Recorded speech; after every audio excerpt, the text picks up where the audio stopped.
सोचिए, आधुनिक भौतिकी का सबसे बड़ा दिमाग एरविन श्रोडिंगर अपनी प्रयोगशाला में बैठकर उपनिषद पढ़ रहा था। क्यों?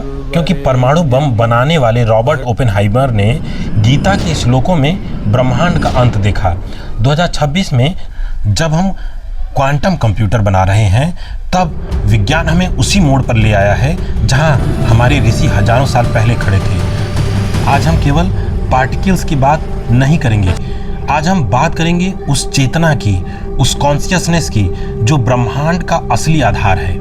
क्वांटम फिजिक्स का सबसे बड़ा सिरदर्द है ऑब्जर्वर इफेक्ट। विज्ञान कहता है कि जब तक हम किसी कण को देखते नहीं हैं, वो एक वेव की तरह हर जगह मौजूद है, लेकिन वही कण एक पार्टिकल बन जाता है जब हम उसको देखते हैं। श्रोडिंगर ने अपनी पुस्तक व्हाट इज लाइफ 1944 में लिखा कि चेतना, कॉन्शियसनेस को विभाजित नहीं किया जा सकता।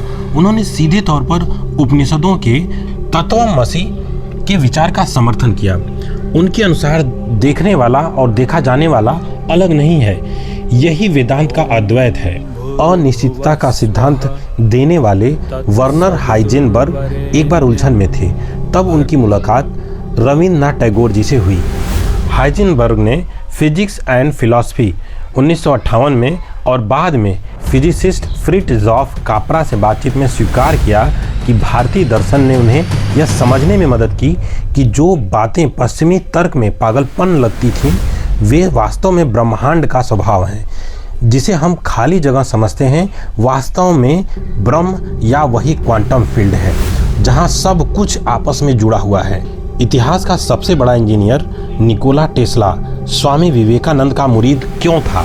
क्योंकि टेस्ला ब्रह्मांड की ऊर्जा को गणित में समझाना चाहते थे। टेस्ला के लेख मैन्स ग्रेटेस्ट अचीवमेंट में उन्होंने प्राण और आकाश जैसे संस्कृत शब्दों का उपयोग किया है। विवेकानंद ने उन्हें समझाया था कि पदार्थ और ऊर्जा एक ही आकाश के दो रूप हैं। आज की क्वांटम फील्ड थ्योरी भी यही कहती है कि पूरा ब्रह्मांड एक फील्ड का कंपन है। तो साथियों, सत्य क्या है? क्या हम केवल रसायनों का एक पुतला हैं या हम अनंत चेतना का एक हिस्सा हैं, जिसे विज्ञान आज क्वांटम इंटेगलमेंट कह रहा है। 2026 में यह विज्ञान अब यह मानने लगा है कि प्राचीन ऋषियों के पास माइक्रोस्कोप नहीं थे, टेलीस्कोप नहीं थे, पर उनके पास अंतर्दृष्टि थी, जिसे इंट्यूशन भी कहते हैं हम। अगली बार जब आप रात में तारों को देखें तो याद रखिएगा कि आप ब्रह्मांड को नहीं देख रहे हैं, ब्रह्मांड आपके माध्यम से खुद को देख रहा है और स्वयं में प्रसन्न हो रहा है। दोस्तों, ये है मेधिया का गहरा शोध, जो कि मेध और ईहा से मिलकर बना है।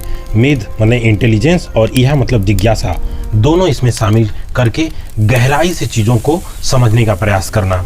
अगर आपको इन महान वैज्ञानिकों की कोटेशन और सोर्सेस चाहिए तो डिस्क्रिप्शन को जरूर चेक करें। इस जिज्ञासा को जारी रखें और आपके अपने इस विचारधारा में शामिल हो जाएं। जय हिंद।